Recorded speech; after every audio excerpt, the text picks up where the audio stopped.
Sunday அதுமா veg செய்யணும்னா எனக்கு எவ்வளோ கடுப்பாக இருக்கும் தெரியுமா? ரொம்ப நேரம் உட்காந்துட்டு எங்கள் வீட்டுக்கு ஏதாவது வாங்கிட்டு வரணுமா, என்ன வேணும் எது வேணும்னு கேட்டுகிட்டே இருந்தது. டைம் ஆகிடுச்சு. நீங்கள் வாங்கிட்டு வந்தது போதும், நான் வந்து சட்னி அரைச்சிடறேன்னு தக்காளி சட்னி அரைச்சிட்டு ஒரு பக்கம் இட்லி ஊற்றிட்டு இருக்கேன்.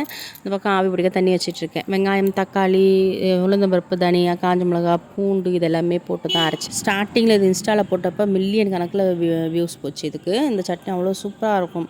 அரைச்சி பாருங்கள், நீங்களும் ட்ரை பண்ணி பாருங்கள். இதில் வந்து கருவேப்பிலை, கொத்தமல்லியும் போட்டு தான் வதக்கியிருக்கேன். இதில் உப்பு போட்டு அரைச்சிட்டேன். இது இட்லிக்கு அவ்வளோ சூப்பராக இருக்கும். நான் வந்து இன்றைக்கி கட்டியாக அரைச்சிருக்கேன். எங்கள் வீட்டில் வந்து கட்டியாக அரைச்சா தான் பிடிக்கும். ஆனால் எனக்கு வந்து சாம்பார் இருந்தாலும் சட்னி காரக்குழம்பு இருந்தாலும் கொஞ்சம் தண்ணியாக இருந்தால் பிடிக்கும். ஆனால் என் ஹஸ்பண்டுக்கும் என் பசங்களுக்குமே திக்காக இருந்தால் தான் பிடிக்கும். அதனால் அவங்களுக்கு திக்காக அரைச்சி வச்சிட்டேன். இந்த உப்பு மஞ்சத்தூள் வந்து ஆவி பிடிக்கிறதுக்காக எடுத்து வச்சுருக்கேன். நீங்கள் யூகலிப்டிஸ் ஆயிலும் அப்புறம் இந்த மெடிக்கல் ஷாப்லலாம் வந்து ஆவி பிடிக்க டியூப் இருக்குல்ல, அதை விட இது சூப்பர் ரெமடியாக இருக்கும். கல்லுப்பு மஞ்சத்தூள் போட்டு நல்லா தண்ணி காய வச்சு ஆவி பிடிங்க. ஃபுல்லாக நிறைய ஸ்வெட் ஆகும். கோல்டு இருந்தாலுமே உங்களுக்கு வந்து சீக்கிரமாக போய்டும். 2-3 வாட்டி பிடிக்கும்போது கோல்டு இருந்தாலுமே சீக்கிரம் போய்டும். நான் சமைச்சிக்கிட்டு இருக்கும்போது பாருங்கள், நம்ம சொந்தக்காரங்களாம் வந்து சும்மா காக்கான்னு கத்திக்கிட்டே இருப்பேன். சமைக்கவே விட மாட்டாங்க. நான் கிச்சன்லேயே இருக்கக்கூடாது.